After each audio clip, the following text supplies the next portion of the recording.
7 term मी त्या ठिकाणी स्थापनेपासून तर आजपर्यंत त्या ठिकाणी या पदावर त्या ठिकाणी काम केलं. मी अनेक समित्या असतील, जिल्हा नियोजन समिती, त्या ठिकाणी नगरपालिकेच्या माध्यमातून ज्या निवडणुका होतात त्या ठिकाणी काम पाहण्याचं किंवा पक्षाचं काम करण्याचा प्रयत्न त्या ठिकाणी केला. आणि म्हणून मागच्या निवडणुकीमध्ये, विधानसभेच्या निवडणुकीमध्ये डॉक्टर राजेंद्र शिंगणे साहेब जे पक्षाची विभागणी झाल्यानंतर आदरणीय शरदचंद्र पवार साहेबांकडे त्या ठिकाणी तुतारीमध्ये गेले, त्यावेळेला सिंदखेड राजाची जागा 7 विधानसभा 13 तालुके 7 विधानसभेमधून भाऊ एकच जागा आमच्याकडे होती. एक जागा त्या ठिकाणी, आता त्या सिंदखेडची जागा कुणी लढवायची, इतर 6चं वाटप झालं होतं. बीजेपीला त्या ठिकाणी जागा गेल्यात, शिंदे सेनेला जागा गेल्यात, मग एक जागा सिंदखेडची ही राष्ट्रवादी काँग्रेस पक्षाची जागा आहे, ती कोणाला लढवायची, म्हणून एक फार मोठा प्रश्न, एक प्रश्न आमच्या समोर त्या ठिकाणी उभं टाकलं. कुणी लढवायची ही जागा? मी दादाकडे गेलो. मनोज कायंदे म्हणून एक युवक, जो भारतीय राष्ट्रीय काँग्रेसमध्ये युवक जिल्हाध्यक्ष म्हणून काम त्या ठिकाणी करत होते. त्यांचे वडिलांचं निधन 13 दिवस झाले होते. 13 दिवसापर्यंत मी काही बोललो नाही, पण 13व्या दिवशी त्या ठिकाणी गेलो. त्यांची मानसिकता काय ती बघितली. त्यांना सांगितलं की मला तुम्ही या निवडणुकीत जर उभं राहिलं तर 100% तुम्ही त्या ठिकाणी निवडून येताय.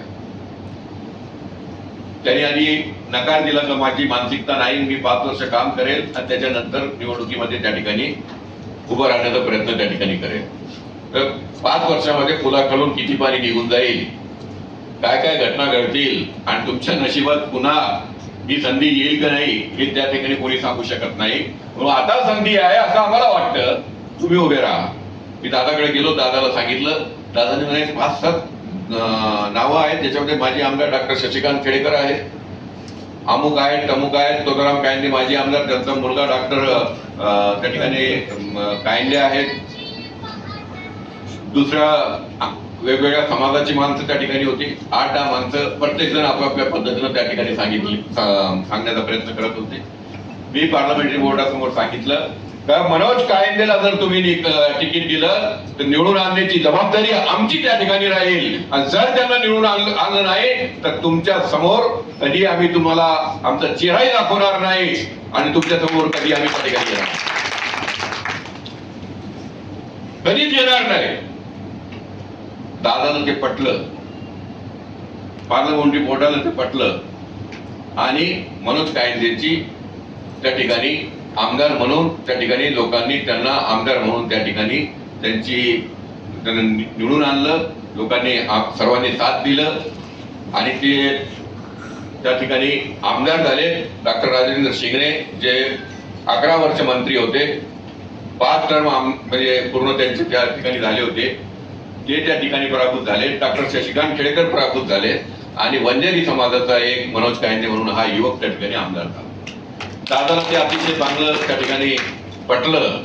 नाही, अध्यक्षानं आपण संघटनेच्या माणसाकडे कुठेतरी विश्वास टाकला पाहिजे आणि म्हणून जिल्हा अध्यक्षावर मी विश्वास टाकलं आणि एकदम चांगलं यश आमच्या समोर त्या ठिकाणी आलं. ज्या पद्धतीनं अध्यक्ष महोदय तुम्ही सांगत होते की आमचा 100% निकाल लागला, एक जागा तुम्हाला मिळाली, तुमचा निकाल त्या ठिकाणी लागला, 100% यश तुम्हाला आलं, तसं 100% यश आम्हाला सिंदखेडला. आता काय मला माहित नाही, लहानपणापासून मी विचारतो की ही मन का रूढ झालेली आहे, प्रचलित का झाली. एक मन आमच्याकडे आहे, 100 नांदेडी 1 सिंदखेडी. कशामुळं ते काही कोणी सांगतच नाही. कशामुळं बा 100 नांदेडी आणि 1 सिंदखेडी इतकी आम्ही भारी आहोत. असं तो गमतीचा विषय किंवा कोणी कसा पद्धतीनं काढला असेल, जुन्या काळातला विषय तो, आणि तो फार आमच्याकडे प्रचलित आहे. नांदेडचं कुठंतरी नाव आलं, नांदेडची काही एखादी घटना घडली तर आमचं ते वाक्य ठरलेलं आहे. असो. तुम्ही पाहत आहात महाराष्ट्राच्या कुशीतलं GK न्यूज मराठी, सात जनतेची, भूमी महाराष्ट्राची.